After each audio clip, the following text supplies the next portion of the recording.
2023.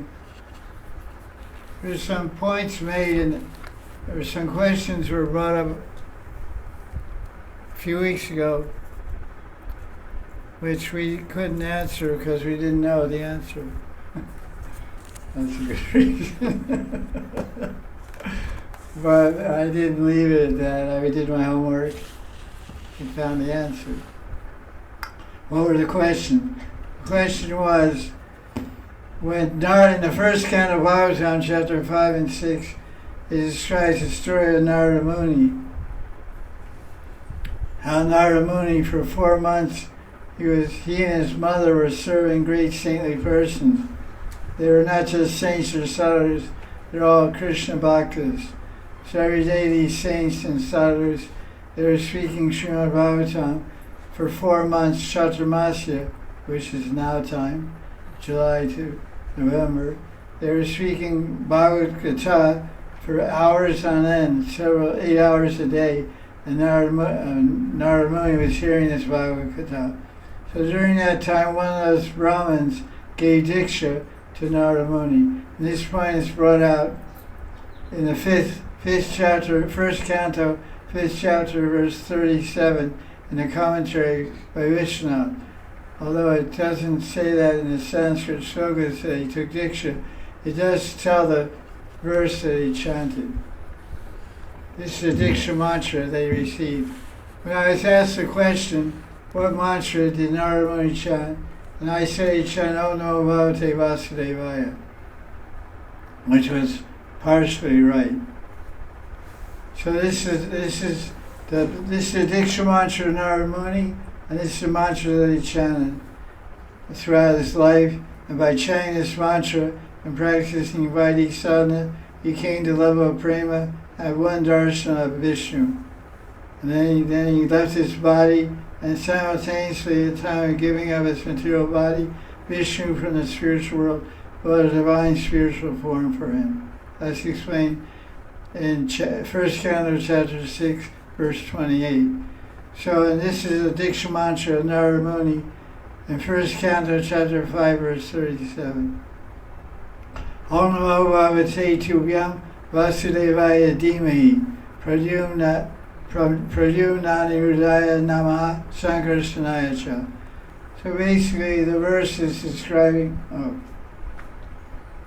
this is the Diksha mantra of Narada Muni in first canto of Bhagavatam, chapter 5, verse 37. This mantra is there. Om Namo Bhagavate Tubhyam Vasudevaya Dhimahi Pradyumnani Hridaya Namaha Sankarshanaya Cha. So these are it's called Chatur Vyuha. These are the 4 forms of Vishnu. Vasudeva is Krishna, Sankarshan is Balaram, Pradyumna is Pradyumna, and Aniruddha is Aniruddha. They're expansions of Krishna's Suru Shakti. So this is the Diksha mantra.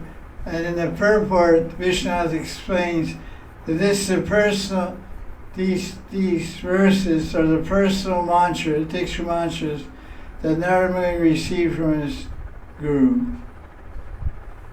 So that's that question.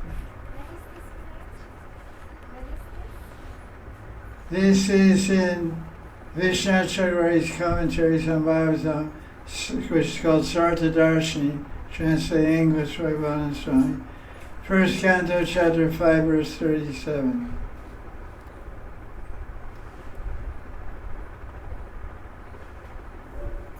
And he says, now in this Vishnu says, now in 2 verses, verse 37 and 38. Vishnu says, desiring to teach his personal mantra received from the gurus, Narada Muni first creates faith in those mantras. This is according to the statement, Bruya Snigdasya Shishaya Guru Guyam Abhyuta. The guru will speak the secret to the disciple as affection for the guru. That's an interesting point. In other words, Guya means secret.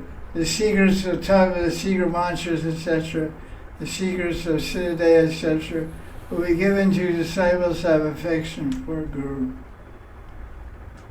This mantra has 32 syllables, in other words, the 32 syllable chandas.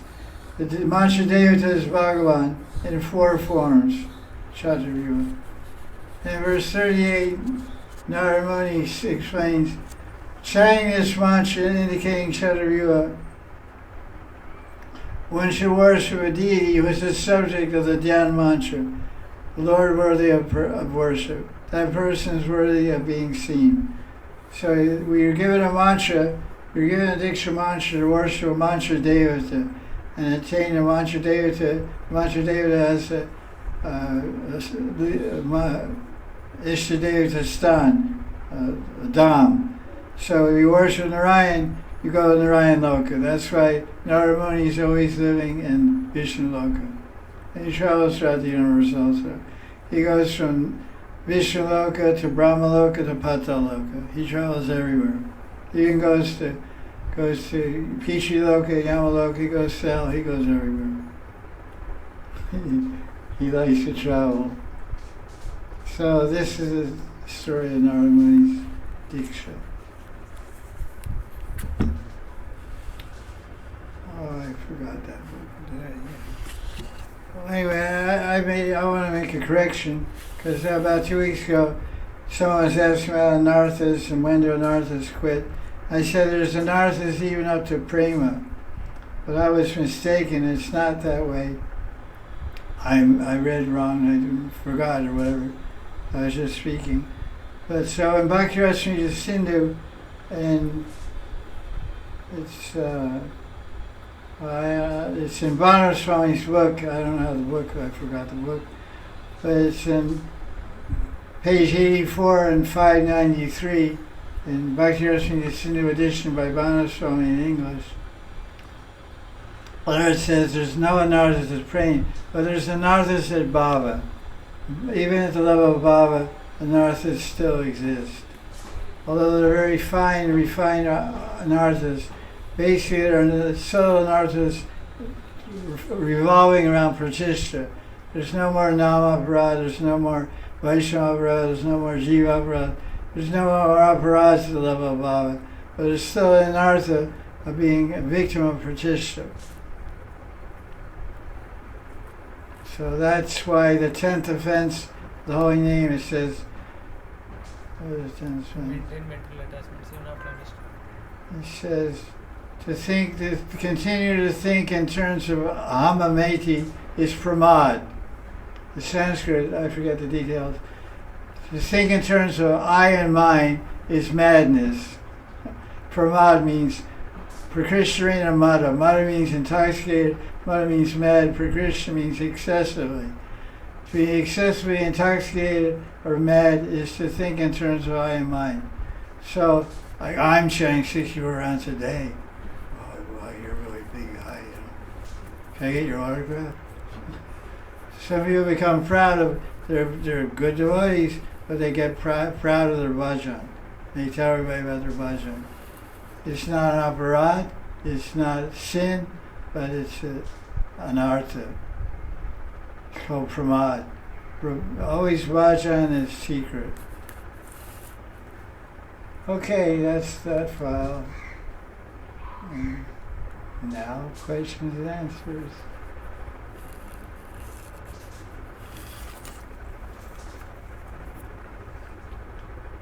Okay,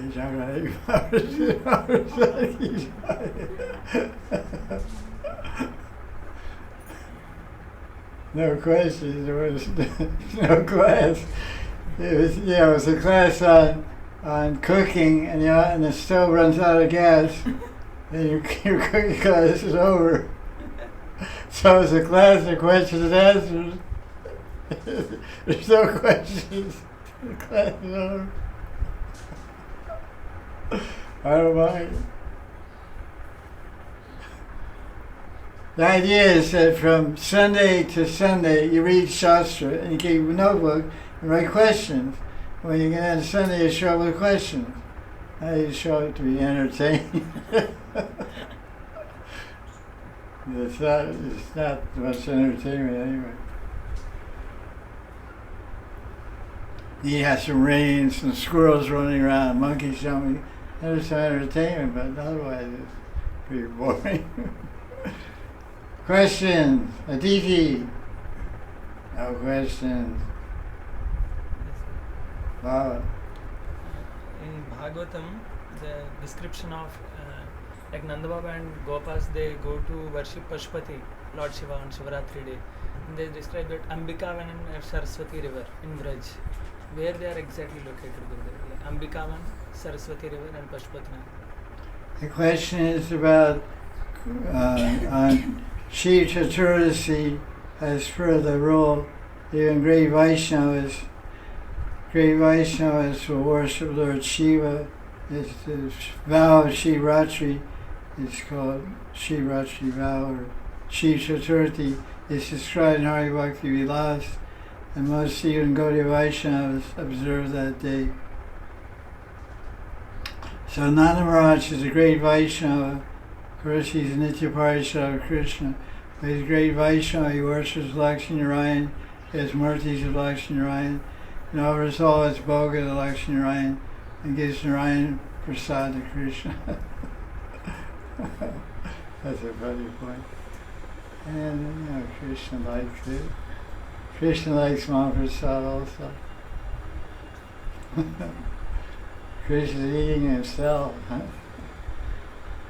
So he went to Ambikavan, which Jiva Goswami mentions. It's in Gujarat. But most acharyas mention that Nanda Baba didn't leave Vrindavan. He doesn't leave. Krishna doesn't leave Vrindavan, so Nanda Baba doesn't leave Vrindavan. So Ambikavan is somewhere in Kamivan, somewhere in western Brajmanda, western side of Brajmanda, and the Saraswati was flowing there, just like on ancient books, ancient commentaries on Bhagavatam. I heard Satyanarayana tell us in class, describes how the Yamuna River was flowing from Nanda, which I've also said many times, was flowing from Nandagram, was flowing at Nandagram down to Barsana and down right along the Parikma mark of Govardhan was the Yamuna bed of Yamuna River. And there's a village just south of Govardhan, a few kilometers, called Yamuna Nagar. It's called Yamuna Nagar, and it has Pila Miti, means yellow earth, very nice earth. We bought earth from there to make our garden because it's all black soil here, rock, and it's not good for crops. It doesn't grow flowers. Very nice. It's salty and it's not good. So we bought a bunch of that here. And so it's named Yamuna Nagar because Yamuna was flowing there 1,000 years ago. So they went to Ambikavan. What's the question? Where is it? Yeah, where is it? Ambikavan is in Braj. I don't know exactly where, what part. There's a very extensive book in Hindi, which you can probably get at Khandewal, Brajmanda Parikma by Ramesh Baba. It's in Hindi. He goes to all little places. It'd be a good reference book to have for these kind of questions. He has hundreds and hundreds of places. The books in English are very limited. His book in Hindi, I've seen it. One person bought a copy of it for me. I looked at it. I couldn't. It's taking so long to read Hindi, I got a headache. So I gave it away. It's one of my Hindi speaking friends. Ambika is a form of Durga. There's also Shiva Linga there. They worship Shiva and Durga together.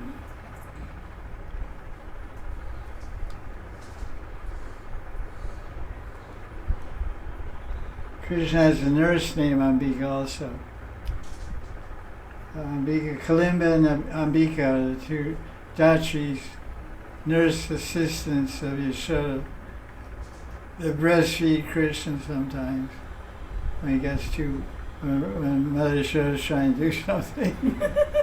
He's trying to cook his breakfast and Krishna's crying for milk. And then he calls in Kalimba and Ambika to do the job. He's pretty uncontrollable, Krishna. When he wants something, it has to be now.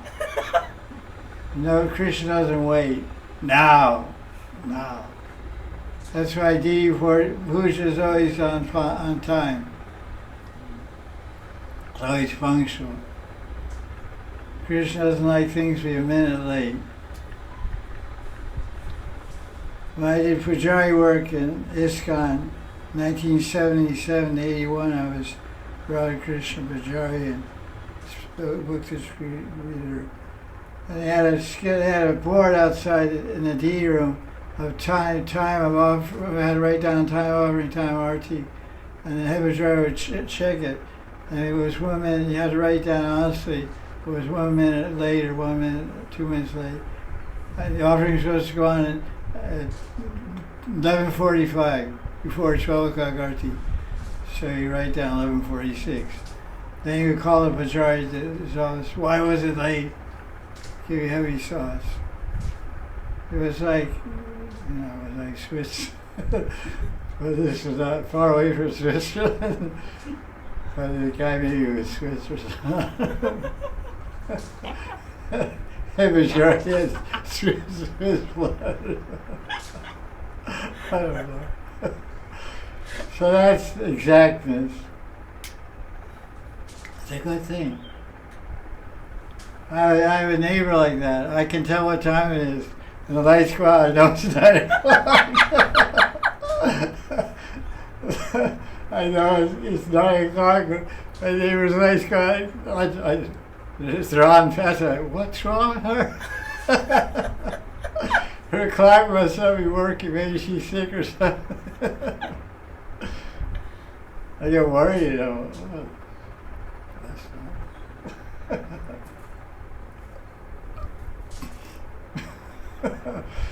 It's nice to be punctual. I take rest at 12 every night. 11 or 12. Get up at 5 or 6. My karting, I'll get in shape. One month a year I should get it together. One month I follow my good example. Questions? Yeah. When Krishna was entering into Mathura, the women of Mathura, their bhav is similar to when Krishna was playing the flute of Braj Gopis. Like they were half decorating, they left their child and they are coming. Yeah. So they also participate in Ras Leela, means they also enjoyed with Krishna. Is there anywhere? The question is that the Mathura Ramanis, when Krishna and Balaram went to Mathura for the wrestling match, there's a beautiful description in chapter 40 of Krishna and Balaram, 10th canto, chapter 40, and the commentaries of Vishnu Chakravarti are extensive, describing the entrance of Krishna and Balaram. So the entrance of Krishna and Balaram was called entrance to the heart. When Krishna entered Mathura, he entered Mathura, but he entered the hearts of the Mathura Ramanis. He entered the heart in such a profound way that their Madhura Rati for her husband became totally transcendental. Their amorous conjugal love and attraction for her husbands became transformed into amorous conjugal love for Krishna, and they went mad in ecstasy. They ran out of the house. Said Vishnu describes in the purport, some were bathing without even drying their bodies. They ran out. And they were getting dressed without even putting their cholis on. They ran out. They didn't run out of their house. They ran to the rooftop to see Krishna. Just threw a gumshoe over their head or something, whatever. They didn't even get dressed, and they had cudgel on one eye and everything upside down, just like the gopis when Krishna played his flute. So Krishna didn't play any flute, he just walked. And they just went crazy and offered so many prayers. And they also glorified the gopis also. They said, oh, how fortunate the gopis are. So the question is asked, that because they got so much romantically attracted to Krishna, did they go to the rasa dance like the gopis in the same condition? They were in the same condition before they went to the rasa dance. These gopis also go to the rasa dance. I mean, these Mathura Ramanis, No, they didn't go to Rasa dance. There's no description of any acharyas. They went to Rasa dance because that's their sthairati. So they never enjoyed with Krishna, never conjugal relation. They're Maturavasis, they're Nitya Parishads of Krishna. They're not just some extras in a Hollywood movie. That's their sthairati, means their permanent unchanging mood is Sadhana Rati. It's they have some love for Krishna, but they have some attraction for their husbands also, because they're married to him. Sadhana Rati is the kind of love that Kusha had. She had love for Krishna, no other man of this world. All her love was focused on Krishna, so it's prema, she had Krishna prema. But she had, with her offering her body, she wanted to enjoy Krishna also. She had selfish, lusty desires.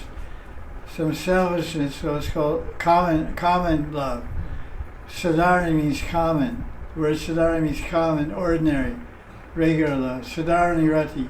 And the gopis' love is called samartha rati. Art means benefit, value, objective. Sam means complete. The whole value, the whole objective, the whole purpose of their existence is to give pleasure to Krishna. Nothing for themselves, everything for Krishna. So there's no selfishness in the gopis' love, totally selfless. You can't change. Like Uddhava was extremely attracted. He wanted to become a gopi, but he couldn't become a gopi. He preached because he can't change his sthairati. His sthairati of Uddhava was dasya and sakya. So he said, I can't become a gopi because I don't have madhurati. It's not my sthairati. If I can become a blade of grass, I can become a goma lata oshadinam. So he prayed in 10th canto, chapter 47. 60th verse. 60th, 60. What verse? 60, 61, 62. 61. He said, I pray the gopis, please bless me, I can become a creeper or a gomalata or a bush or a blade of grass. The gopis, and I can do some service for the gopis. They can pick my gunja berries, or they can step on me and wipe their feet on me, or wipe the dust of their feet on my grass body. So that's Dasyarati. So he couldn't change the sthairati. And Shiva couldn't change his sthairati without changing his form. So he became a gopi by bathing a Mansarovar. But that was temporary because his sthairati means unchanging, loving mood. So the unchanging, loving mood of Shiva for Krishna is Dasyaras. He's Dasyarati. He's not Madhurya Rati. His Madhurya Rati is with Parvati, his wife. You can't, that's what sthairati means, permanently fixed loving mood. Once a lover of Krishna, always a lover of Krishna. Jivara Swarupaya Krishna Nityadas. It's a srup, it's eternal. You can't separate your form from your identity. My form is a servant of Krishna. It's my identity and my form are one. My form is identity as Krishna Das. That's my eternal sthairati. I'm eternally, no matter where I am or what body I'm in, I'm a servant of Krishna. I mean, know it or not know it, that's another thing. Every sthairati is basically Dasyarati. It has different flavor. Flavor of friendship, flavor of mother and father, flavor of conjugal or amorous lover. But the basic operating principle is Seva. Krishna Das. Radharani is also Krishna Dasi. You're Krishna Dasi. Balaram is also Krishna Das. Yashoda is Krishna Dasi. Maharaj is Krishna Das. Can't avoid that. Well, it means service, loving service, bhakti. Service with love. No love, no service. It's work, it's karma. If love is there, it's seva. If no love is there, it's karma.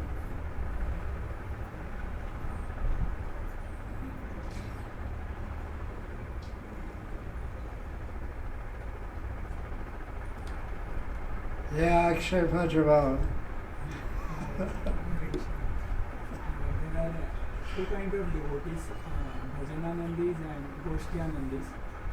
So even many of our acharyas, some were Goshtyanandis and some were Bhajananandis. So what is but for current times, Bhajananandis, if devotees want to become sincere in internal bhajan and all, then there will be lot of some criticism also. So like, is it? What's the question you heard? You said, I can't with the fans. Did you go in and you heard what you said? Yes. Nowadays, if we become Bhajananandis, then we may face a lot of criticism. Okay. Till there he said. Criticism. So what is like? Goshtyanandi is good or Bhajanandi is good? Question is asked about ghosts. Some people don't believe in ghosts. Some people do believe in ghosts. One thing that everyone will agree is you can't see a ghost. Everyone agrees. You can't see a ghost unless you have special eyes. Some people can see. But generally they're invisible. Why are the ghosts invisible?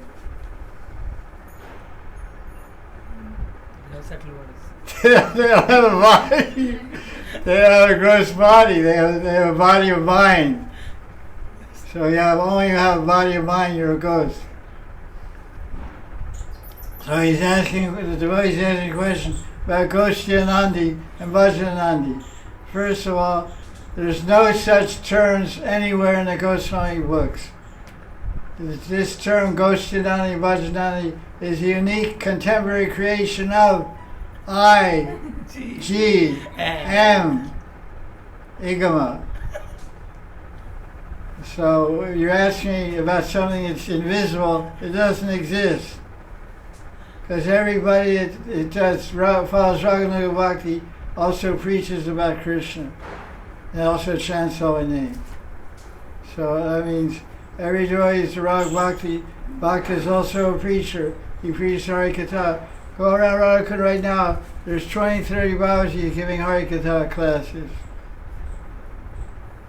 They're doing bhajan, they're doing Raganuga bhajan, and they're giving pravachan. And they're chanting Hare Krishna. They sell books and write books also. So there's only one kind of devotee. It's called a Gaudiya Vaisnava. All these upadhis and designations are given without proper understanding. If someone has an inclination to speak Hari Katha, first they better do a lot of solitary bhajan and study for 10 years and become qualified, then go out and speak. Otherwise, what do you speak? You don't even know what you're talking about.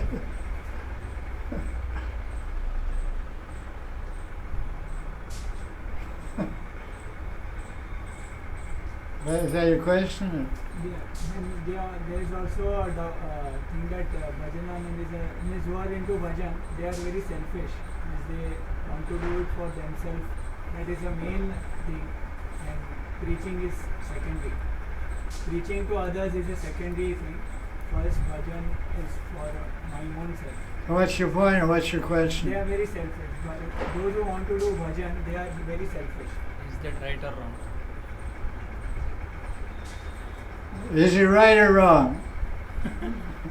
It's the whole duality world, black or white, right or wrong. It's not always right or wrong. There's something called gray. Gray is not white and it's not black. There's a gray zone. It's not this and it's not that. First of all, the main principle of spiritual life. What is the main principle of spiritual life? You're not doing this or doing that. What's the main principle of spiritual life? No. I asked the question, what's the main principle of spiritual life? I said, what's the main principle of spiritual life of Gaudiya Vaisnava? Because we're all Gaudiya Vaisnava. Gaudiya Vaisnava spiritual life. And someone gave the answer, chant Hare Krishna. I said no.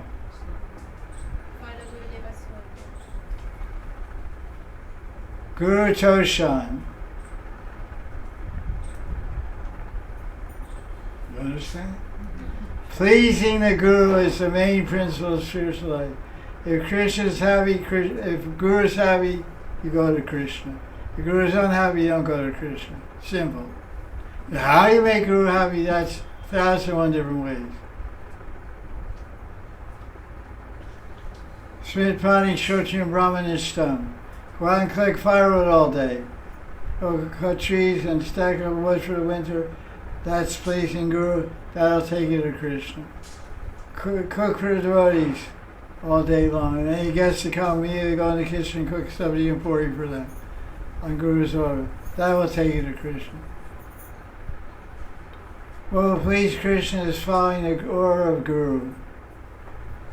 If you please Krishna by following the order of Guru, you attain Krishna, you attain Bhav, Prem, everything. There's not one way. There's 9 limbs of devotion and 1,001 sub-branches. There's one limb of devotion. The 4th limb of bhakti is called Padasevanam. Padasevanam means serving Tulsi, serving Vaishnavas, Mandir Parikrama, Brajmandal Parikrama, Gauram Parikrama. It's all Padasevanam. So if you're just serving Guru, it's called Prasanga Seva, serving personally Guru. You can attain Siddhi and Krishna Prema without chanting Hare Krishna at all.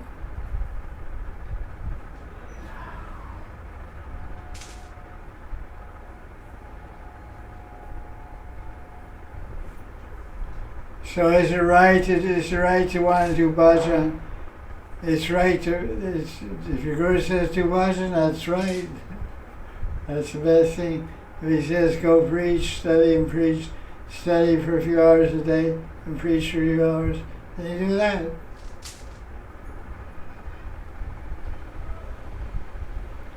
Guru Mukha Padma Vakya Chite Te Kori Aikya. Narottam Das Thakur prays. Guru Mukha Padma Vakya Chite Te Kori Aikya. Aikya, my chitta. Chitta means heart. Chitta means mind. Chitta means Atma. My Atma, my mind, my Atma, my heart should be one with the Guru Vani, Guru Mukha Padma, with the words from the mouth of the Guru. What means Guru Shiksha, Guru Agya, Guru Order, Guru Seva. If you're independent of that, you're nowhere.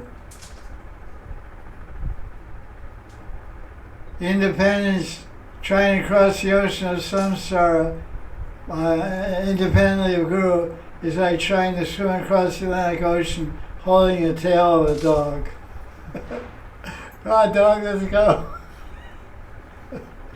They'll take you 100 yards and drown and take you with them.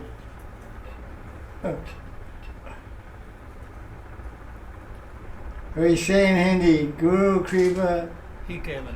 Kevalam. 7th canto of Bhagavatam, 15th chapter, 26th verse.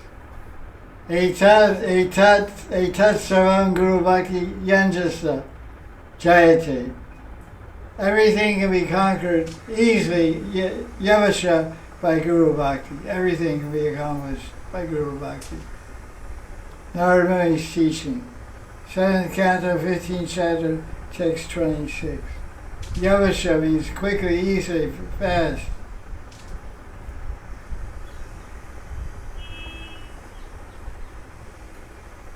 So you meet your Guru and say, look, I want to do this and that.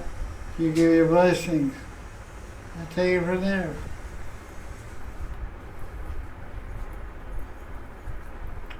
There's two formulas for success. Guru's feet on my head, Krishna's feet on my heart. Never forget Krishna's feet in your heart, and never forget Guru's feet on your head. You're in good shape. If you start thinking crazy, Guru will step on your head. And give you a cervical adjustment. Just your atlas vertebrae. Oh. I think better now. My head's working. Right? In America we have a phrase, your head's screwed on backwards. If you're just acting crazy and talking crazy, we say, your head's screwed on backwards. There's a way, you put the screw the right way, otherwise it will go in the hole, you know. If you go backwards, it doesn't go in. Every culture has their own phrase.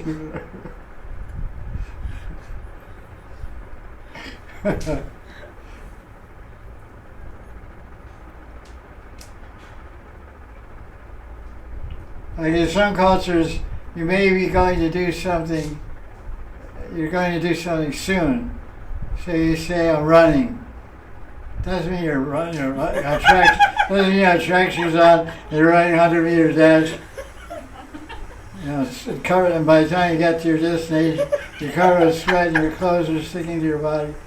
It's just a phrase in some cultures, I'm running. I don't see you running. You're walking so slow. Something like that. So I got a message like that, I'm running. I said, I went out to my route to sea. I just say when you're running. The church said, I'm running to class. I walked through, everybody's just walking. If a dog is chasing you, then you're running.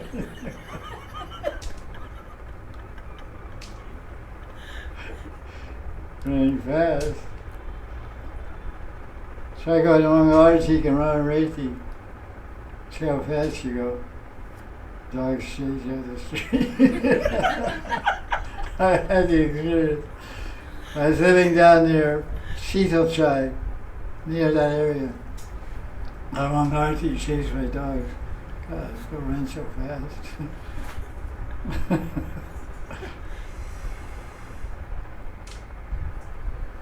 Question. Tiny question. No.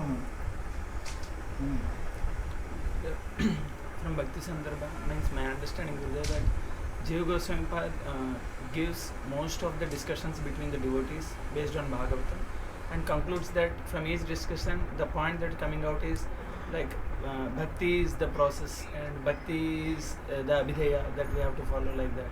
So my question is, if Bhakti is the sadhya also. Yes, Bhakti is the sadhya. So my question is, Gurudev, that if from Bhagavatam we get some other point, like maybe by we quote that Ashtanga Yoga or anything, are we missing the point?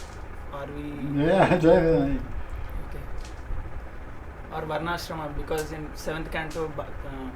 Now the point that's to it, this whole Paribhasa Sutra, it's very nicely described in the commentary on Bhakti Sandarbha, Paribhasa Sutra. I think so, I don't know. It's in this book. Anyway, I talked about it so many times, Paribhasa Sutra. Paribhasa Sutra is that sutra which anything in this book, it doesn't connect with this sutra, is to be neglected. So Bhagavatam talks about many types of yoga, many types of meditation, Devata worship, all kinds of things are described there. Karma Mimamsa, Purva Mimamsa, many different philosophies are described there throughout the Bhagavatam. Jnana Yoga, everything, it's a vast discussion of Vedanta. That's the commentary on Vedanta.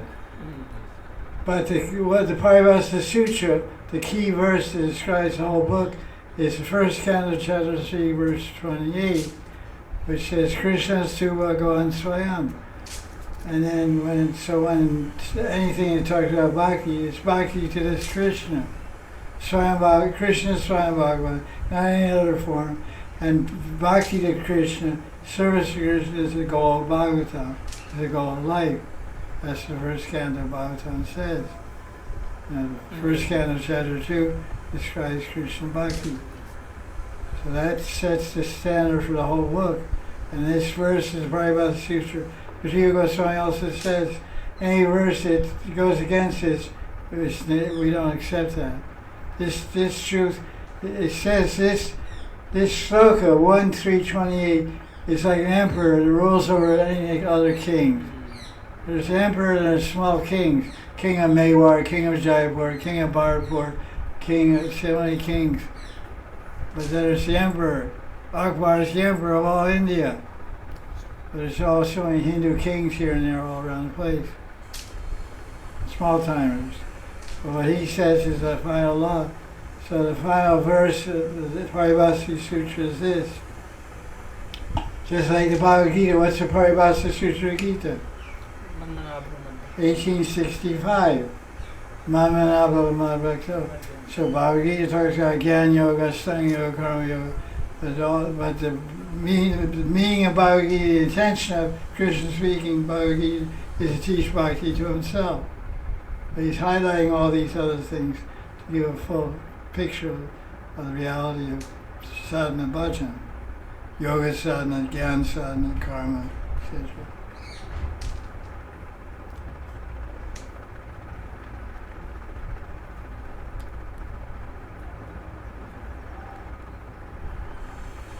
Another question?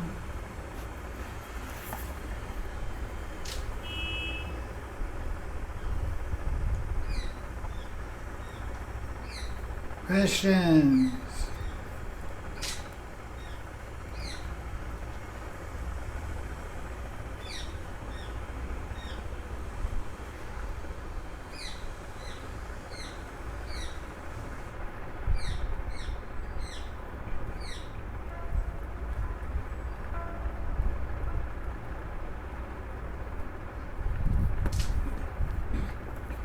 Question? Yeah. Gurudev, when Krishna was entering into the wrestling field, then everyone experienced Krishna in a different way. In that, the Kamsa's ignorant priests and offenders saw Krishna as a normal human being. They could not see Krishna as Bhagavan. So even Krishna personally cannot remove their ignorance. It's not possible. It is like that. Question is, when Krishna entered the Rangashala of Kansa and Mathura wrestling arena, the priests and servants of Kansa saw Krishna as a normal human being. So the question is asked, since Krishna is there, personification of absolute truth, God himself, couldn't he remove their ignorance so they could see the truth? Yes, he could do it, but he didn't do it. He could do anything, but they didn't want that ignorance. Krishna only, it says Krishna only does what the devotees, what someone wants. Krishna says, Nityo Nityanam Chaitanya Chaitanam Ego Bhunam Yoga Dadati Kaman. That among all the conscious entities, there's one supreme conscious entity that's fulfilling the desires of everyone. Eko Bahunam Yoga Dadati Kaman. Eko Bahunam Yoga Dadati Kaman. So that one is fulfilling the kaman, the desire of many. So those ignorant followers of concept they like that. They were happy to see him as a normal guy, because then they thought, this guy's so small and so weak, our wrestlers are going to knock him out. We're going to kill him and knock this guy silly. So Krishna, they didn't have any desire to remove ignorance, so Krishna removed it. Krishna reciprocates with devotees. With demons, he kills them. And liberates them by killing them. Because their life isn't very useful, so no purpose, no need to keep them alive. They'll knock them off.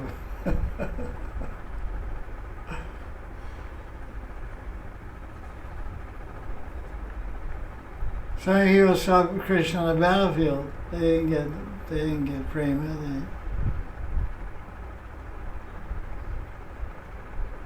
So the transformation of heart happens only by the merits of Guru and Sadhus. Then only we can get some loving feelings towards Krishna. Otherwise, lost souls like that. Transformation of the heart happens by saintly people. It also can happen by Krishna himself also. He can directly change the heart of someone if he wants to. How the desire manifests, like from Anadi Kal we are stuck, we don't have those desires. So how that desire, suddenly it cannot come now. So, I'm saying that Krishna wants to. oh, if Krishna, but That's the person, that's what Kripa City. Person maybe doesn't want to be Krishna's body, isn't interested in Krishna. Still Krishna gives bhakti in the heart. He can do that. yes, sir. Much the examples I can't think just now. Yes, yes, correct.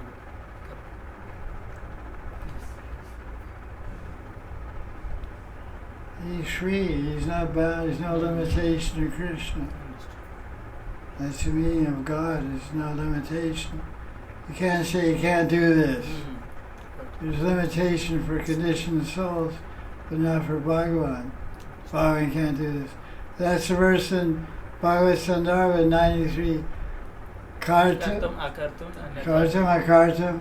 kartam akartam, anyata kartam, saishra. Because he's Ishra, he can do it this way, or do it that way, or do it another way. Kartam, he can do it this way. Akartam, he can do it, he can undo it, he can do it a third way. He can make it, he can break it. He can make it a devotee, he can break it, be not a devotee. He can do whatever he wants.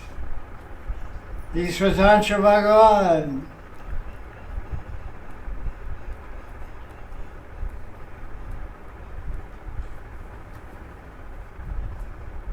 He's God. All powerful. Omnipresent, omnipotent, omniscient, and all that stuff. Omni.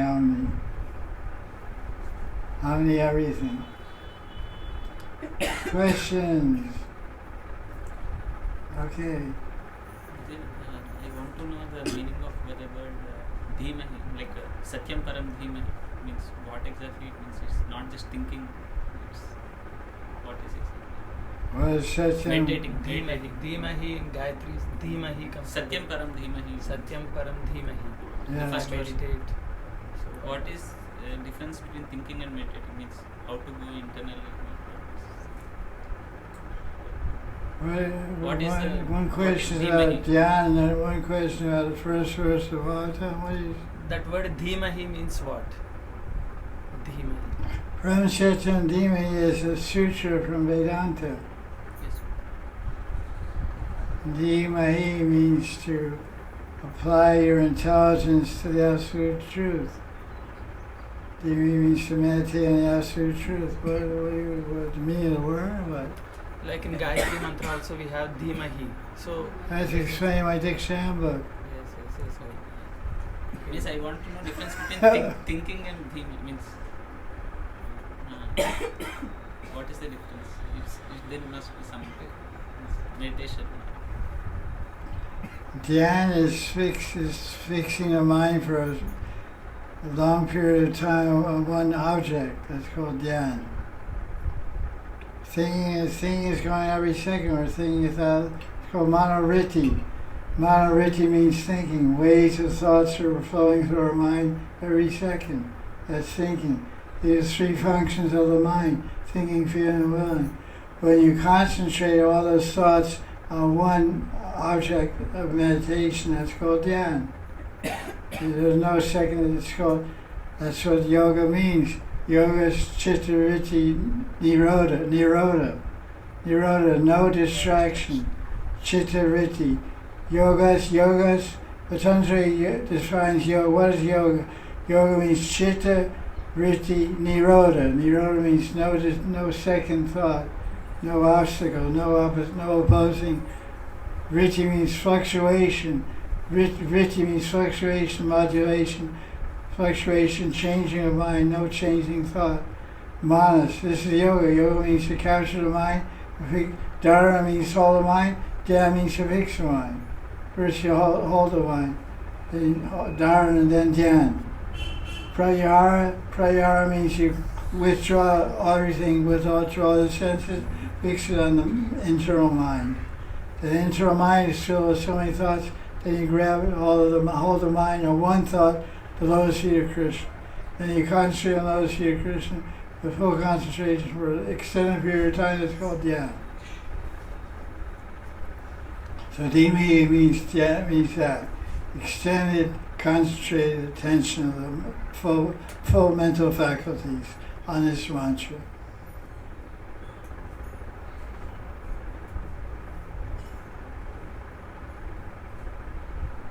Krishnaya Dhimahi.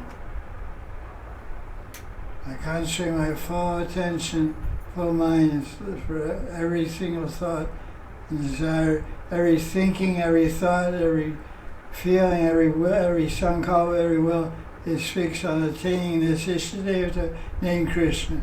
That's Dhimahi. Krishna Dhimahi. It's part of Gopal mantra.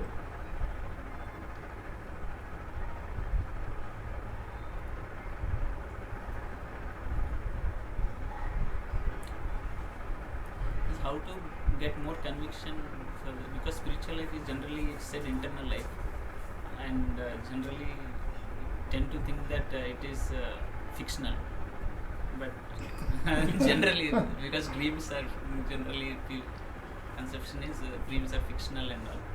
So, but what's your question? How to get more and more conviction of the internal life, like it's there, but how to How to get more conviction? Study more Shastra. Question is asked how to get more conviction about Krishna Bhakti and surrendering to Guru and starting a life of Krishna Bhakti sadhana. You have to study, you have to hear more. Everything is based on hearing. When hearing is sufficiently deep and strong, then you get conviction to surrender to Krishna. Conviction should lead to surrender. So how you get that conviction? You have to study Shastra. You have to understand who is Krishna, what is Bhakti, what is the goal of life, what is the purpose of life.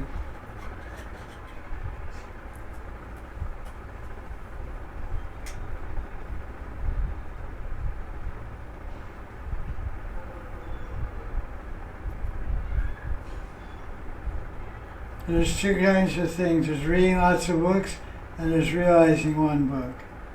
So many gurus in the past, Vaishnava gurus, I read biographies, they said, you can read hundreds of books, but you just read a Bhagavad Gita every day. Every day read Bhagavad Gita over and over again every day. And get realization about this one book, you'll attain perfection. So it's not so much how much you read, it's how much you applied your mind and understood what you read and acted on your understanding. One thing is to read with understanding by applying your deep meditation and deep contemplation of the subject matter. Then you get realization. The realization is followed by action. And action is followed by success. No knowledge, improper knowledge means improper action. Improper action means failure of life. So success of life means development of sufficient spiritual knowledge. That's why Krishna gave us a brain. It's for thinking, feeling, and willing. Thinking about God, feeling about God, and making sankalpa to attain God in this life. Willing means sankalpa. Manana, bhavana, and sankalpa. Manana, bhavana, sankalpa. Manana means thinking. Feeling means bhavana. And sankalpa means willing. Vow, intention of will. This is sankalpa. Statement of will, statement of intention. I will do this, I will do this, I will attain this. This is sankalpa.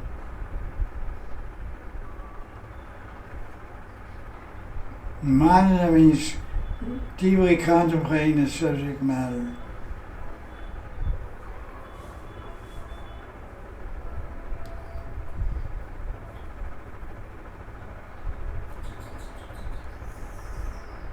People do that every day. Guy sees a beautiful girl. He deeply contemplates the subject matter.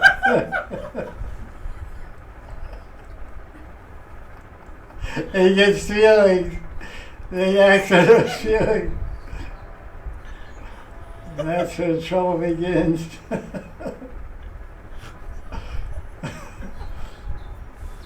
He focuses his mind on the wrong object of attention.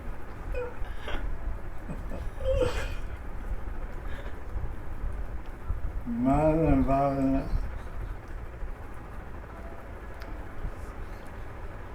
Sankalpa. You contemplate the object and think about it, get a feeling for it, then you make a sankalpa. I must attain that means her or him, and then you're finished.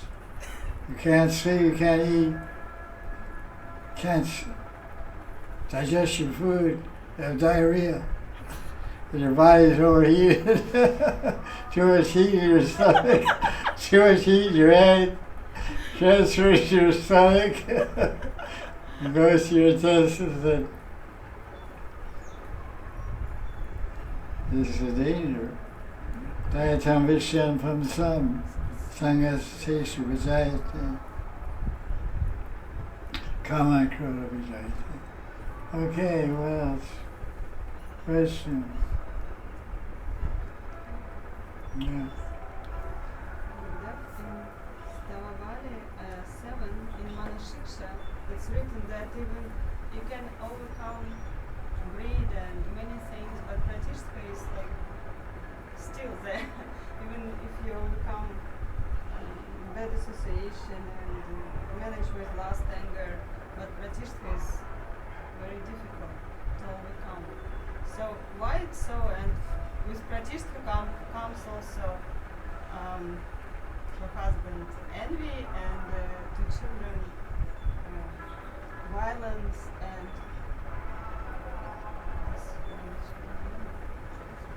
it's also come to bad things. So it's why it's so good. And can you describe all this system, this how it is? She's asking how Pratishtha means many things go, but Pratishtha remains, and with Pratishtha many other bad things also come. So why Pratishtha is so difficult to go? Overcome. Why is Pratishtha so difficult to overcome?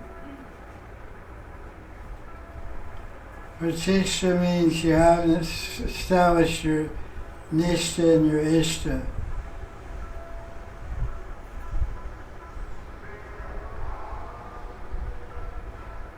Ishta means my worshipable object. Ishta.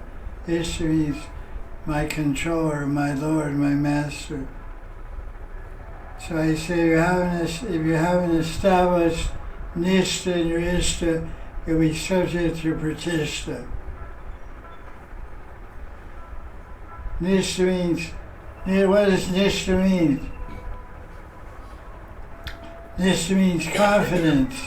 Means confidence in my Krishna, confidence in my Radharani. It means steadiness.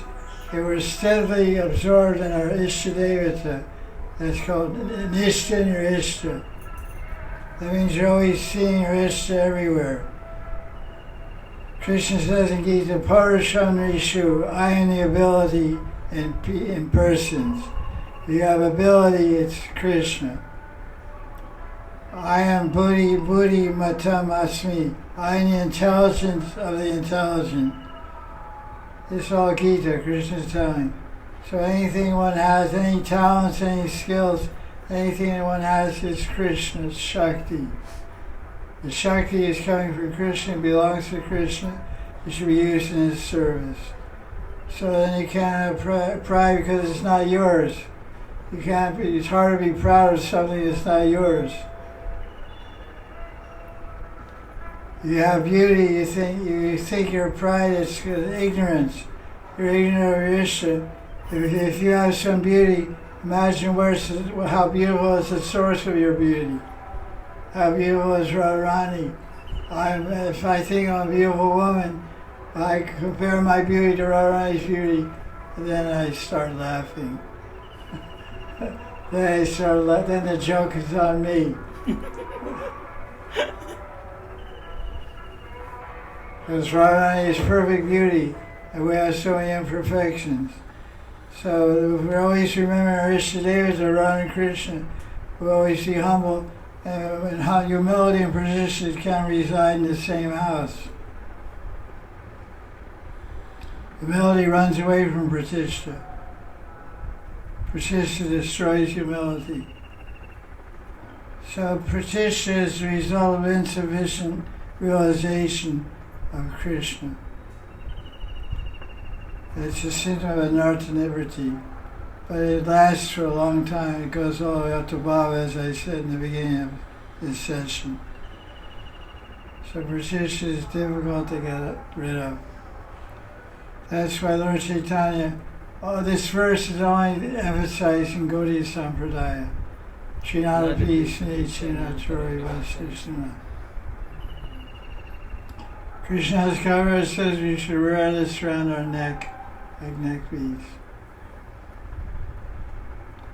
It's easier said than done. You're asking why this pratishta lingers on. That's our bad fortune.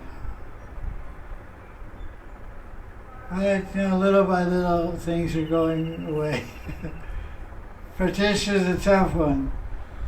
Great saints and rishis and sannyasis and vairagis, they leave everything in this world. They become nishkinchan sadhus, but they can't leave pratishta. Pratishta won't leave them. They have to get special mercy of Bhagavan. That type of thing, special mercy of Bhagavan, comes to devotees, comes to bhaktas. Yogis and Gyanis and Vairagis have a hard time getting free from pratishta because Krishna is not on their side. We had some chance. We had some chance with the mercy of the Vaitacharya and Nitai and Gauranga, Gadadhar and Srivas. We had some chance. He says in Chaitanya Charitamrita, one who remembers the Panchatattva, a difficult thing becomes easy. There's a verse like that, Chaitanya Charitamrita. One remembers the Panchatattva. So we chant one round every day of Panchatattva mantra, and we chant the Panchatattva mantra here and there everywhere. So we're hoping that Panchatattva will free us from this pernicious anartha of pratishta.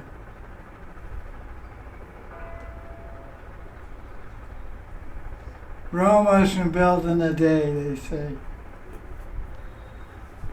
Because humility is equal to prema.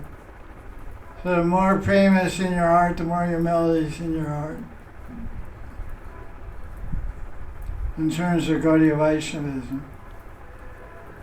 The more the bhakti increases, the humility increases. They go together. Because the bhakti, when it increases to perfection, what is it called? Prema.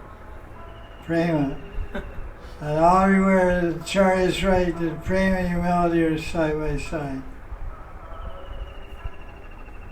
They live in the house, they live in the same house. Prema and humility live in the same house. Radharani is the embodiment of humility. It's called Dainata.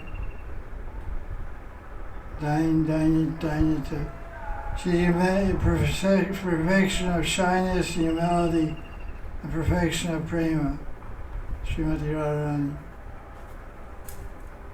So we want to get free from pratishta, pray to Radharani. Radharani, you don't have any pratishta. She's the top, and she doesn't think that. She just thinks I'm Krishna's dasi.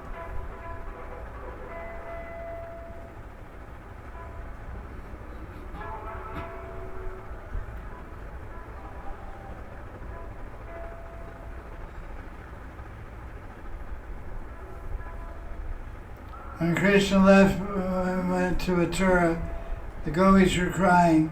And Radharani was crying the loudest and said, Krishna, we must not be good enough. We must not be good enough for Krishna. You went to find a better lover than us. So how much humble Radharani is speaking at that time. When Krishna left to Mathura, went to Mathura.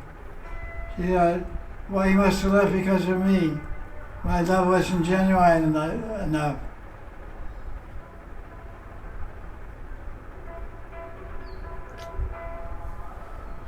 So she took the blame on herself. That's humility. As usual, we blame everybody else. It's your fault. The last one we blame is the one that 4 fingers are pointed to. 4 fingers are pointing towards me, but I'm blaming you. I'm blaming you, but should blame me.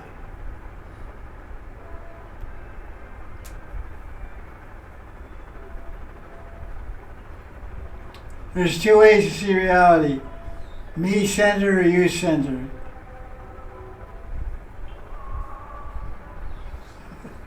The center is you or the center is me. So get married and find out.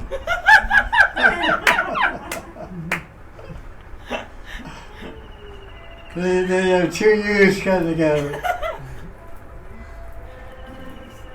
If you have 1 you here and 1 you on top of it, it makes 0. This you and this you makes 0. So you enter a marriage, you're thinking of you and the husband thinking of you, they have 0. You and you is 0. You and you is 0. You is like this, right? This is you. And if I put another you on top, 0.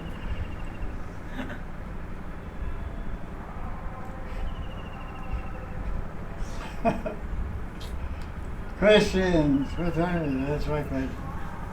4:30.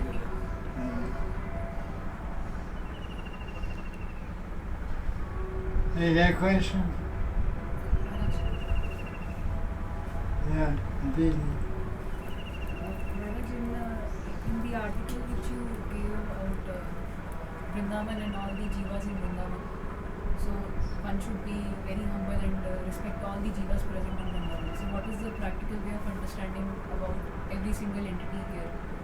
The trees, the animals, the mosquitoes, the insects. So what attitude should one have towards them and how they are, one should pray to them or worship them, how they are worshipped? Question is asked in Vrindavan, what attitude should one have towards all living entities in Vrindavan? Dogs and mosquitoes and rats and cats and bats and birds and ticks and fleas and cockroaches and all different creatures that gather. Vrindavan Mamrita, 17th Satsang, verse 83 and 85, it says, until and unless one can see every living entity in Vrindavan as a Satchidananda Rupam, he won't attain perfection in Bhakti Bhajan. So you have to see every living entity in Vrindavan as a Satchidananda Rupam. The dog is a spiritual dog. Chitrup Kuta. And Chitrup Rani, Billy Rani. Kitty cat has a spiritual form. The crow has a spiritual form. This is Prabhupada Saraswati's teaching, Vrindavan Maharaj is 1783. Basically, we should see the living entities from Vrindavan, they're better stuff than we are. What are we made of? Stool. Mucus, bile, air, stool, and urine. Mucus, bile, air, stool, and urine. That's what this bag is. Bag we call human body, man, woman. But what are these living entities? These are Brijvasis. We can't say Brijvasi unless we're born here, we live here. And we can say Brijvasi. So they're high stuff. They're high energy entities. Many times great sages and rishis take the form of trees in Vrindavan, take the form of animals in Vrindavan. We don't know who we're dealing with. That's why I say every living entity is bigger stuff than we are. Especially during this Pitri Paksha. I read in Puranas that during Pitri Paksha, it's 2 weeks from now until Amavasya, when we worship the ancestors. Sometimes our dead father, or dead mother, or grandfather, or great-grandfather, they come to visit us in the form of a dog. They take the form of a dog and come to visit us. Or they take the form of a cow, or they take the form of a crow, or they take the form of an ant. They come and visit us. It's our own family member in the form of a dog, to see how we're going to treat them. Throw a stone at them, kick them, and what they want to do is get some Mahaprasad. If you're a devotee, you want Mahaprasad. So especially you should be very careful during the 2 weeks till Amavasya, while you're living in Vrindavan. Any animal approaches you, it may be your relative, maybe your great-grandfather, or your mother, or your grandfather, or great-great-grandfather, etc. Your connection by blood. So they're in Pitri Loka, or in some hellish planet, wanting to get deliverance. So during this time they can assume a form and wander the earth, following their relatives, begging for mercy. That's why it's good to feed ants at this time, and feed cows, and feed dogs, and crows. Crows, you had to put something on the rooftop for the crows.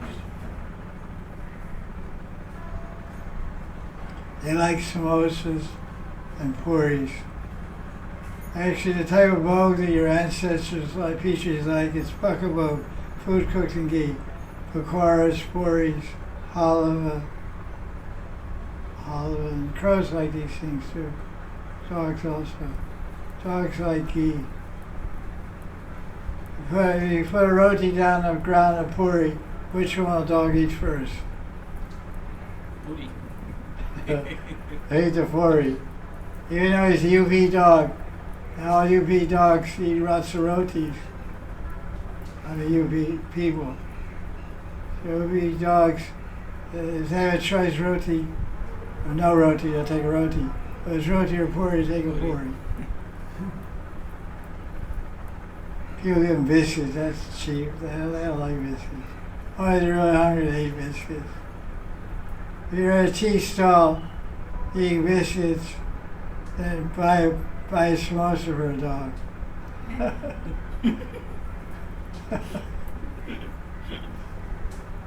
You can eat biscuits, but don't give biscuits to the dog. You eat biscuits, that's your choice, but you're going to feed a dog, give him some kachori or puri or some samosa, something good, so it's good. You know?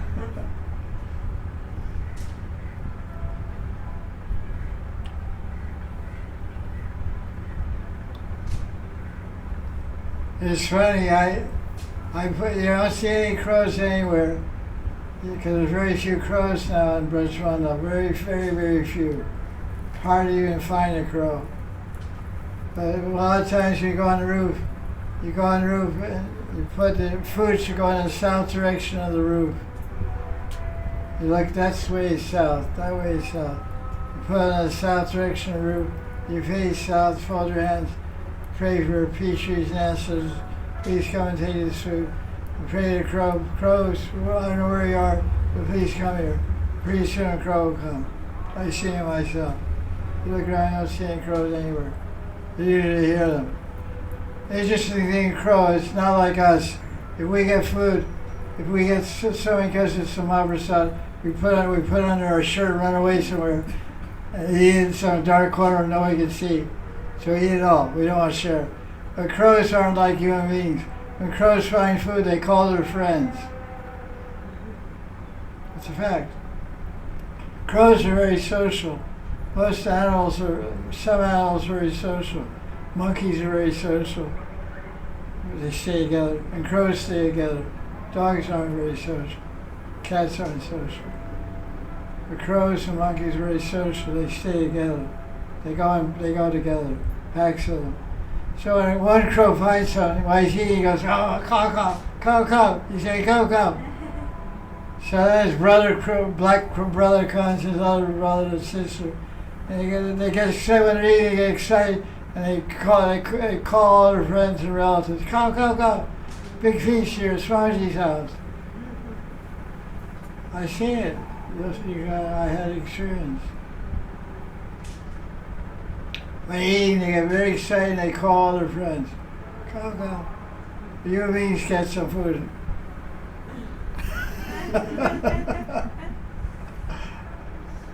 They want to share, take something.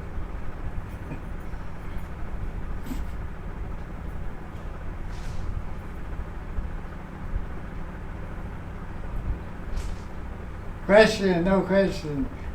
No answer to that question. Question. Just in connection with this, my room is now full of ants. How should I feed them? I mean, because it's too much of them in my room, so I was swiping the floor. But now you said maybe some ancestors can come. No, just go outside your room and mix some sugar and a little tiny bit of water, and put it outside the door. They'll leave your room that way. You get two things in one shot. Offer some sugar water to Giraj. You mix it with sugar and put it around Giraj, put Tulsi on. Take out Tulsi, and put it outside your door. Also, ask them outside. That's easy. The question is how I get rid of ants in my house. Put sugar outside, wet sugar. They like wet sugar. Or honey. Buy some honey, put a trail of honey out there. They'll be gone out there in no time. I get honey jars when I can't get, stuff you can't get out. I just put it on the yard, leave it there for a couple of days, they ants eat it all. Then I throw out the jar. I just throw an empty jar in the trash. Because it's small for son. They clean it good. If I use a jar, I let them clean it first. Then you soap water, then fuck it.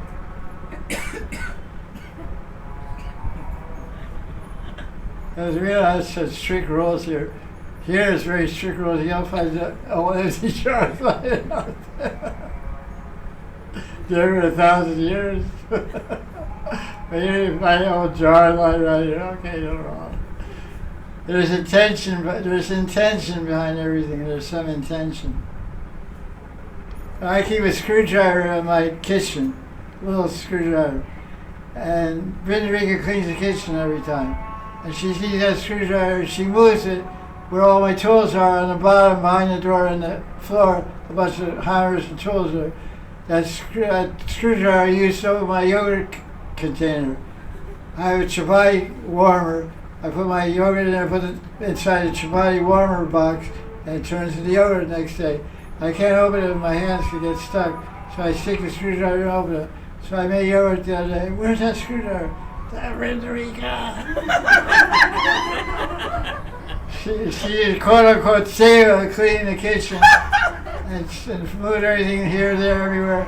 It's in there for 25 years, 20 years the screwdriver's been there. No.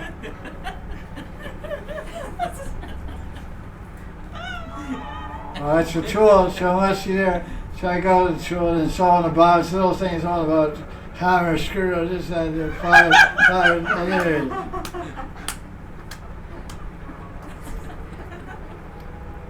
So everything has an intention. You say, what's the screwdriver doing here? I have a pair of pliers in my kitchen by the stove. If you wonder what it's for, it's to squeeze lemons. Because I don't have any power in my fingers since I had a stroke. I can't even squeeze a lemon properly. I can't squeeze it. So I use a plier to squeeze the lemon. So somebody goes, what's this? Pliers in the kitchen? What the? So there's intention. There's a method to the madness. There's a purpose for everything. You have to understand the purpose. There's a purpose to everything. We have to understand what's the purpose. What's the purpose of this creation called me? Serve God. Now you got a lot of relatives, you have a big family. Thousands and thousands of ads. So thousands, that means the millions of your ancestors are PG Loka. Get on it. How do you get rid of anybody? Give them what they want. Right? If somebody comes to you and you ask them what do you want, then you get the job done fast.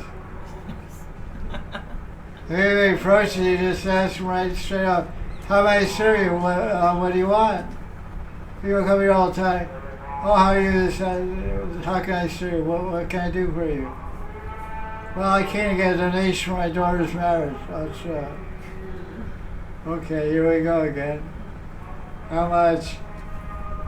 Well, just one tin of ghee. That's 15 kilos of ghee. No, I don't want any money. You don't have to give me, just give me a tin of ghee. That's 4,000 rupees. Oh, yeah. Okay, take a tin of ghee. Clever. I don't want any money. I just want 2 cans of ghee. Okay. But now I've heard it all.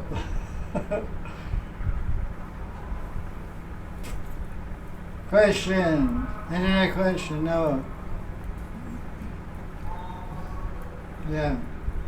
Gurudev, that shloka from Bhagavad Gita, Name Bhakta Pranashyati, Krishna says. So that Bhakta... 931. Yes, who is that Bhakta there? Whom Krishna is referring to there? Who is that Bhakta? You.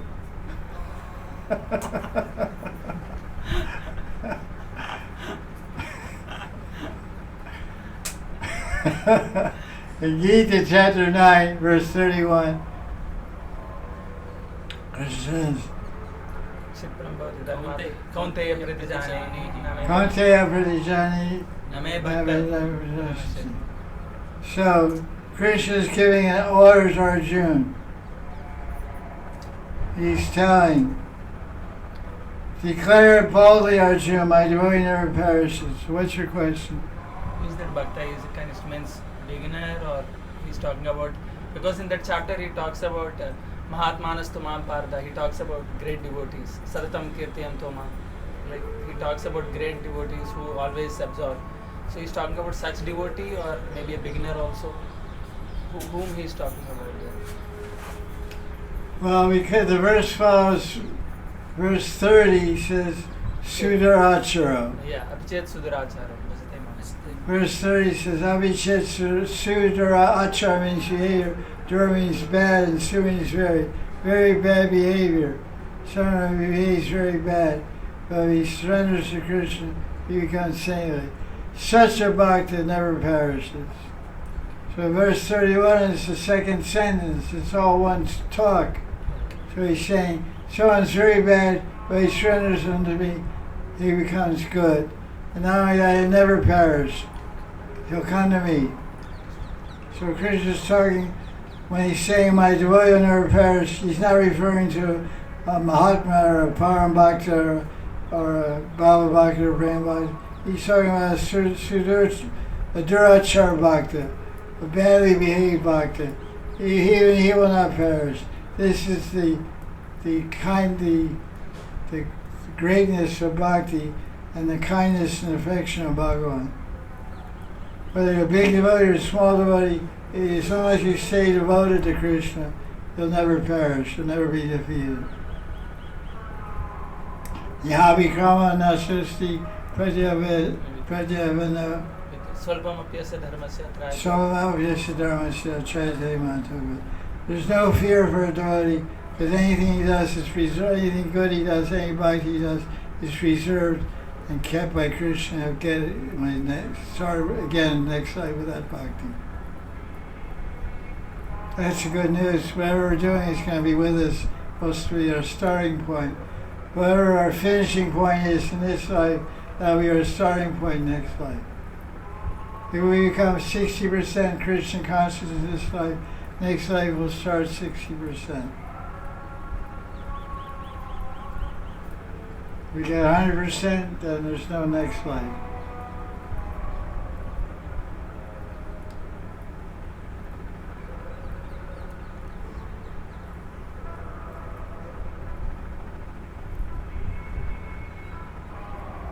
No rebirth, let's say that.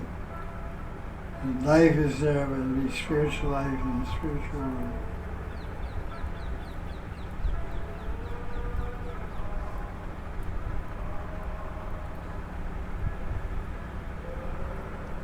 In Bhakti Sandarbha, characteristics of Bhakti are explained, which is Tathastu Lakshana and Swarupa Lakshana.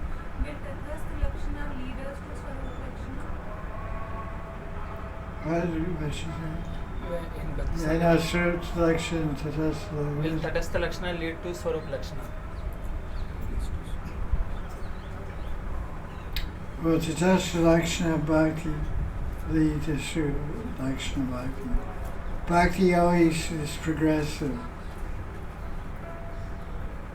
If you avoid offenses, have the blessings of Guru and Vaishnavas, any practice of bhakti will improve and increase. So Tatastha becomes Swarup, and Swarup becomes Swarup Siddha Bhakti Bhajan. Swarup Siddha Bhakti goes through Nirvati Nishta Ruchi Shakti Bhava and Prema. Bhakti is always expands. Bhakti is strength and potency. So it always increases as long as we don't do anything to decrease it. Bhakti is decreased by aparats, especially Vaishnava aparats. That's the most dangerous thing to be careful of. As the test we come through, we come through Siddha Bhakti, through Siddha Bhakti we come Nishtita Bhakti, we come Ruchi Bhakti, and Sakti and Bhava and Prema. Bhava Bhakti and Prema Bhakti. The seed becomes a sprout, the sprout becomes a plant, the plant grows leaves, leaves produce flowers, flowers produce fruits, fruits produces ras. That's how Bhakti Lata means. Bhakti Lata is growing. Starts with a bija, Bhakti begins with a bija. Bhakti Lata Bij. Guru Krishna Prasadi Pai, Bhakti Lata Bij. Pai means to receive from Guru or Krishna the seed of Bhakti. Then it grows. Bhakti is always growing, it's always increasing. There are 16 stages of Bhakti. 9 stages in Sadhguru and 7 stages in Siddharu. Sneha, Man, Pranaya, Rag, Anurag, Bhav, Mahabhav. 16 stages of Bhakti.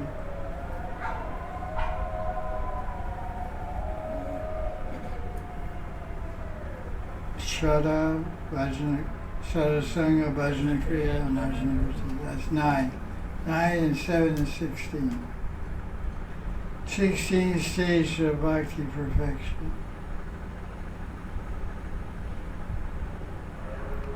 9 stages lead to Prem, and 7 stages lead to Nitya Seva Rana Krishna. 16 levels of Bhakti development. Beginning with Adho Shraddha.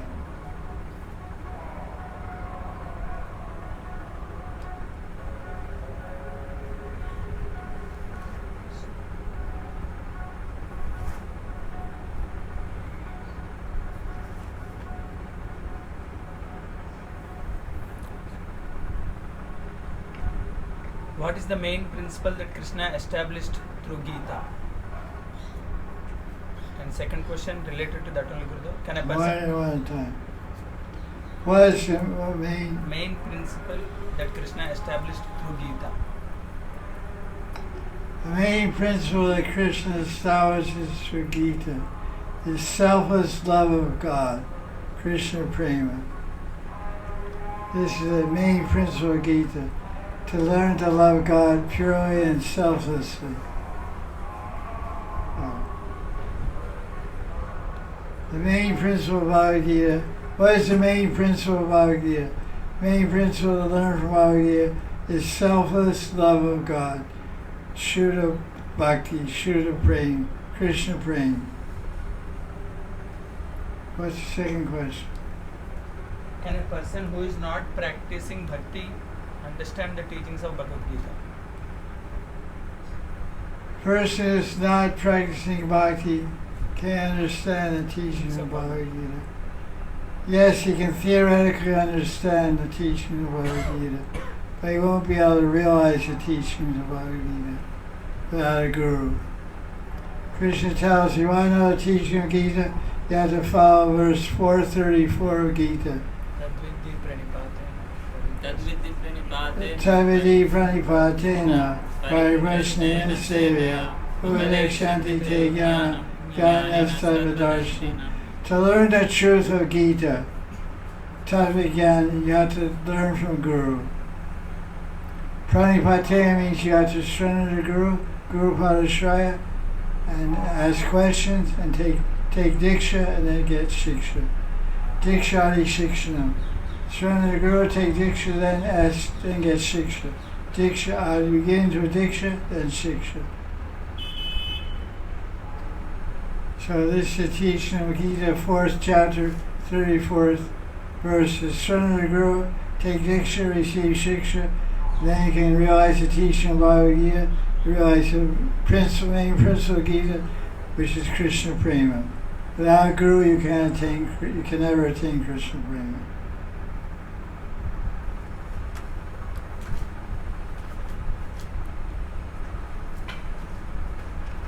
So any other question? Any questions? Okay, question. Sannyasi Baba.